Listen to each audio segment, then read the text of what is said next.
नमस्कार। आज हम निफ्टी 50 के विश्लेषण में गहराई से उतरने वाले हैं।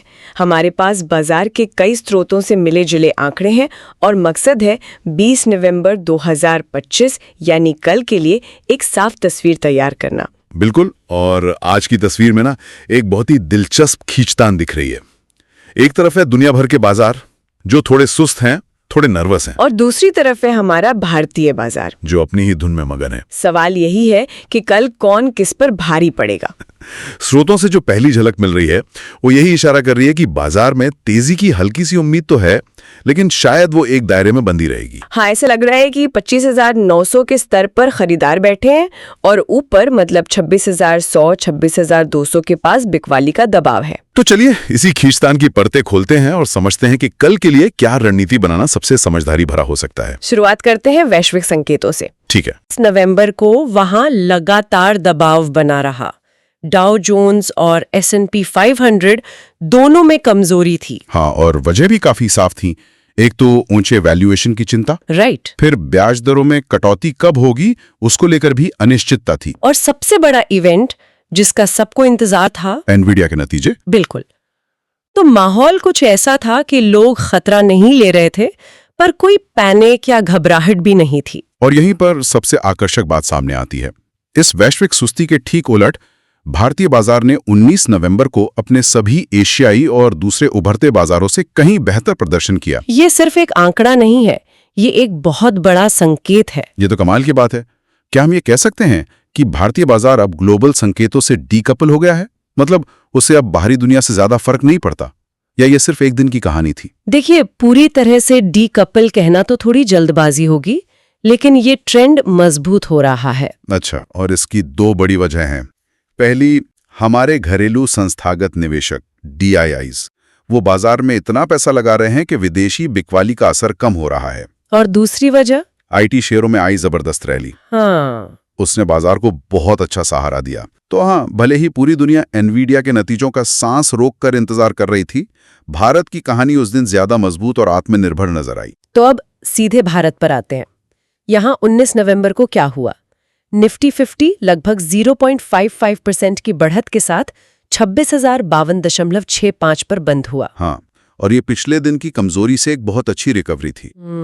दिन के दौरान की चाल तो और भी दिलचस्प थी। निफ्टी ने 25,856 के निचले स्तर से उभरकर 26,074 का ऊंचा स्तर छुआ। इसका मतलब इंडेक्स न सिर्फ 26,000 के मनोवैज्ञानिक स्तर के ऊपर टिकने में कामयाब रहा, बल्कि उसने अपने 3 हफ्तों के सबसे ऊंचे जोन में क्लोजिंग दी। ये अपने आप में बाजार के अंदरूनी ताकत को दिखाता है। और ये तेजी सिर्फ निफ्टी तक सीमित नहीं थी, है ना? सेंसेक्स भी 500 से ज्यादा अंक ऊपर बंद हुआ। बिल्कुल, लेकिन यहाँ एक और खिलाड़ी है जिस पर नजर रखना बहुत जरूरी है। Bank Nifty. हाँ, बैंक निफ्टी।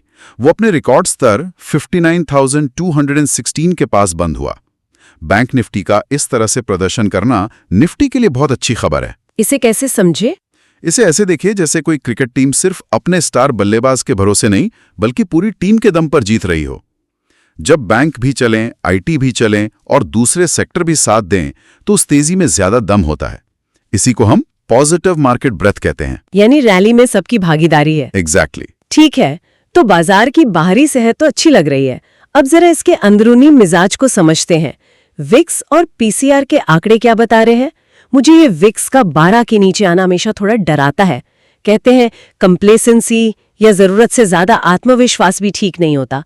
कहीं शांति के पीछे किसी तूफान की आहट तो नहीं? आपका सवाल बहुत वाजिब है।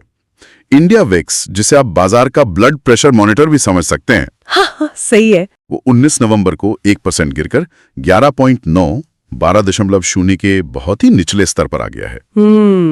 जब ब्लड प्रेशर इतना कम हो तो इसका मतलब है कि मरीज यानी बाजार एकदम रिलैक्स्ड है। मतलब कोई बड़े क्रैश या बड़ी गिरावट की उम्मीद नहीं कर रहा। हाँ, और इसका सीधा असर ऑप्शंस पर पड़ता है। प्रीमियम बहुत सस्ते हो जाते हैं और ऐसे शांत माहौल में ऑप्शन बेचने वालों की चांदी होती है। अच्छा। उन्हें लगता है कि बाजार कहीं ज्यादा हिलेगा डोलेगा नहीं, तो वे आराम से प्रीमियम कमा सकते हैं। इसके साथ अगर हम निफ्टी के पुट कॉल रेशो यानी PCR को देखें, जो 1.0 से 1.1 के बीच है, तो यह भी एक संतुलित से हल्की तेजी वाली पोजीशनिंग दिखा रहा है। तो कम विक्स और 1.1 का PCR इन दोनों को मिलाकर क्या नतीजा निकलता है? जब ये दोनों साथ में आते हैं तो यह आमतौर पर एक ऐसे बाजार का संकेत है जो तेजी से भागेगा नहीं, बल्कि धीरे धीरे एक सीमित दायरे में ऊपर की ओर खिसक सकता है। इसे स्लो ग्राइंड अप मार्केट कहते हैं। ऐसे माहौल में ऑप्शन बेचने वाले हावी रहते हैं। मुद्दे होंगे, पैसों का बहाव क्या कह रहा है, एफआईआई और डीआईआई के बीच जो बड़ी जंग चल रही है उसमें कौन जीत रहा है। यहां तस्वीर में कोई धुंधलापन नहीं है, आंकड़े एक ही तरफ इशारा कर रहे हैं। अगर हम पूरे नवंबर महीने को देखें तो विदेशी संस्थागत निवेशकों यानी एफआईआईज ने कैश मार्केट में लगभग 13,939 करोड़ रुपए की बिकवाली की है। और दूसरी तरफ हमारे घरेलू संस्थागत निवेशक डीआईआईज, उन्होंने तो जैसे तिजोरी ही खोल दी है। डीआईआईज ने जबरदस्त 48,975 करोड़ रुपए की खरीदारी की है। एफआईआई जो भी बेच रहे थे, डीआईआई ने कहा सब ले लेंगे। तो ये जो एफआईआई बेच रहे हैं, डीआईआई संभाल रहे वाला पैटर्न है, ये अब भी जारी है? जारी नहीं है, ये अब बाजार का नया सच बन चुका है। इसका मतलब क्या है? क्या ये समझें कि बाजार की चाल अब विदेशी पैसों पर उतनी निर्भर नहीं रही? बिल्कुल। इसका सीधा मतलब यह है कि भारत की कहानी अब विदेशी पैसों की मोहताज नहीं रही। गिरावट अब विदेशी निवेशकों के लिए डर हो सकती है, लेकिन घरेलू निवेशकों के लिए एक मौका बन गई है, और यही सोच बाजार को एक मजबूत सहारा दे रही है। हालांकि एक बात है, 19 नवंबर को सेंसिबल जैसे डैशबोर्ड से शुरुआती संकेत मिले हैं कि शायद एफआईआईज खरीदार रहे हों। अच्छा। हाँ, लेकिन इसकी पुष्टि आधिकारिक आंकड़ों के बाद ही होगी। लेकिन यहाँ एक कंफ्यूजन है। अगर एफआईआईज कैश मार्केट में लगातार बिकवाली कर रहे हैं तो फिर डेरिवेटिव्स बाजार में उनकी पोजीशन क्या है? क्या वहां भी वे मंदी में है? यह एक बहुत ही शानदार सवाल है, और यहीं पर कहानी और भी दिलचस्प हो जाती है। इंडेक्स फ्यूचर्स में वे कुल मिलाकर अभी भी नेट शॉर्ट हैं, मतलब उनकी पोजीशन मंदी की तरफ ज्यादा है। लेकिन पिछले कुछ दिनों में उन्होंने या तो नई लॉन्ग पोजीशन बनाई है या फिर अपनी पुरानी शॉर्ट पोजीशन को काटा है।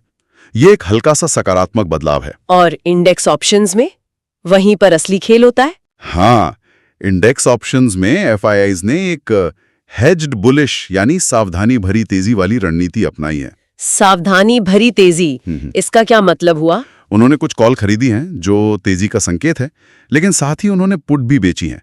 यह रणनीति तब अपनाई जाती है जब आपको लगता तो है कि बाजार ऊपर जाएगा, लेकिन आप पूरी तरह से आश्वस्त नहीं हैं। मतलब आप तेजी की ट्रेन में बैठना तो चाहते हैं, लेकिन साथ में एक हेलमेट भी पहनकर रखना चाहते हैं। हाँ, बिल्कुल सही पकड़ा आपने, ताकि अगर कोई झटका लगे तो सिर बचा रहे। वे ऊपर जाने की संभावना का फायदा भी उठाना चाहते हैं और नीचे जाने के खिलाफ एक सुरक्षा भी बनाए रखना चाहते हैं। ठीक है, तो अब आते हैं उन असल लेवल्स पर जहां कल सबसे बड़ी खींचतान देखने को मिल सकती है। ऑप्शन चेन के आंकड़े क्या इशारा कर रहे हैं? ऊपर की तरफ दीवार कहां खड़ी है? 25 नवंबर की एक्सपायरी के लिए ऑप्शन चेन के आंकड़े बहुत साफ हैं। इसे ऐसे समझिए कि 26,100 और खासकर 26,200 के लेवल पर बड़े खिलाड़ियों ने एक बड़ा सा नो एंट्री का बोर्ड लगा दिया है। इन स्तरों पर बहुत ज्यादा कॉल राइटिंग हुई है। मतलब बहुत से लोगों ने ये शर्त लगाई है कि बाजार इसके ऊपर नहीं जाएगा। एग्जैक्टली। इसलिए ये एक ऐसी मजबूत दीवार है जिसे तोड़ना कल के लिए बहुत मुश्किल हो सकता है। और नीचे की तरफ सहारा या कहें कि सेफ्टी नेट कहां पर है? वो सेफ्टी नेट 25,900 और 25,800 के स्तरों पर बहुत मजबूती से लगाया गया है। यहां पर भारी पुट राइटिंग है। ये दिखाता है कि बाजार के खिलाड़ियों को पूरा भरोसा है कि निफ्टी इन स्तरों से नीचे आसानी से नहीं गिरेगा। तो एक तरह से बाजार की लक्ष्मण रेखा खींच दी गई है, नीचे 25,900 और ऊपर 26,200। बिल्कुल।